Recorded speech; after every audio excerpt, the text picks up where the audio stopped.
You start noticing things you never questioned before. Conversations feel off. Some people just irritate you, not because they've changed, but because you have. You're not chasing the same distractions. And then it hits you. You're not burned out. You're waking up, mentally, emotionally, even spiritually. But most people miss the shift.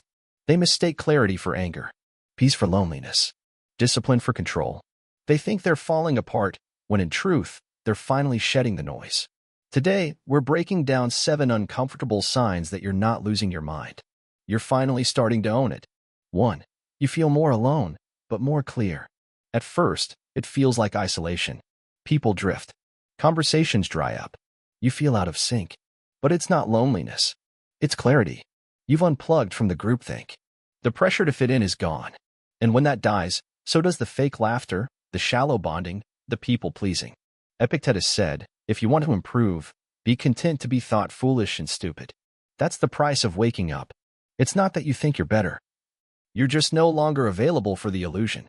It's like walking out of a smoky bar into crisp night air.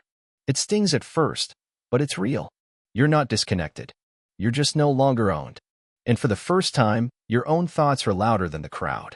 That's not loneliness. That's liberation. 2. You stop arguing to win. You used to over-explain, justify, raise your voice, just to be heard. Now, you choose silence. Not out of fear, but because peace has finally become more valuable than being right. It's a classic stoic shift. Marcus Aurelius said, the best revenge is to be unlike him who performed the injury. Translation: don't wrestle with pigs. It only stains you. Let people argue with the wind. You've realized debating fools is like shadowboxing. Pointless. Exhausting. Beneath you. You don't need to clap back. You don't need the last word. When your mind wakes up, your ego begins to die. And what's left? Stillness. Sharp, quiet, unbothered stillness. 3. The world starts to feel too loud. Everywhere you look, billboards scream, phones buzz, everyone's trying to sell something. You scroll and scroll, but none of it lands. It's all noise.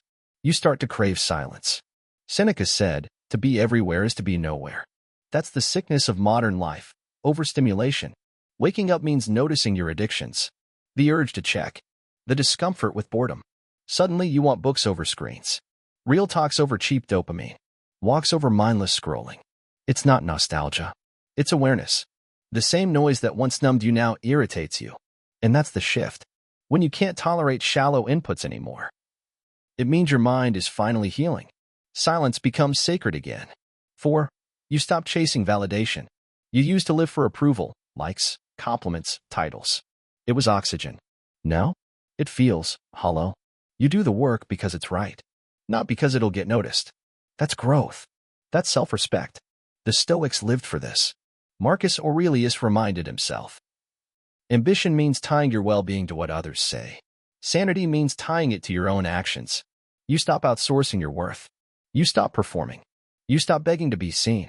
You become your own audience. And ironically, that's when people finally start to respect you. Not because you demanded it, but because you stopped needing it. 5. You start grieving your old self. It hits you out of nowhere. Driving, lying in bed, and suddenly, there's this weight. Not for someone else. For the version of you who put up with too much, chased the wrong things, swallowed pain just to keep the peace. You don't hate that version. You just can't go back. This is one of the rawest signs of waking up. Not a glow up. Not some dramatic montage. Just the quiet funeral of your former self. And yes, it hurts. But Epictetus said, no man is free who is not master of himself. And mastery means letting old parts of you die. Not everyone will get it. Some will mock it. But this grief? It's not weakness. It's sacred. It's the sound of growth echoing through your soul. 6.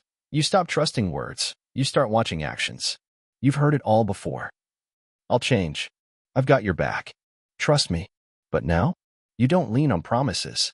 You lean on patterns. You watch what people do, not what they say. It's brutal. Because you start to realize how much delusion you allowed. But it's necessary. Once you stop romanticizing potential and start accepting reality, everything sharpens.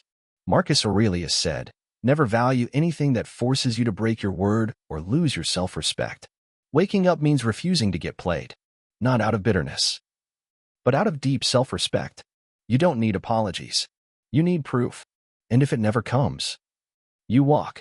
No drama, no speeches, just boundaries. Enforced. Quietly. Precisely. 7. You crave discipline more than comfort. Comfort used to be the goal. Soft pillows. Easy routines. Predictable outcomes. Now, it feels like decay. You crave resistance. Challenge. Friction. Not because you like pain, but because that's where growth lives. Clean routines. Early mornings. Saying no when your emotions say yes. Holding the line when it would be easier to quit. That's the new high. The Stoics weren't passive monks. They were inner warriors. Seneca said, "It is not because things are difficult that we do not dare. It is because we do not dare that they are difficult." Waking up means knowing. Easy is dangerous. Comfort is seductive. Discipline is how you build a mind that doesn't break. You stop chasing relief. You start building strength. You train your soul like it's your only weapon now. Because it is. If any of this hit deep, good. It means something inside you is shifting. The fog is lifting. The wiring is changing. You're not crazy. You're not angry. You're not overthinking. You're evolving. And once you wake up mentally, you don't just see the world differently. You move through it differently. Like a different species. So here's what you do now. Keep going. Build the habits. Protect your energy.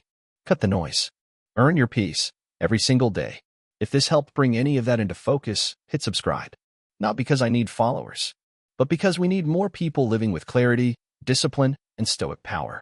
And if you're serious about this path, check the description.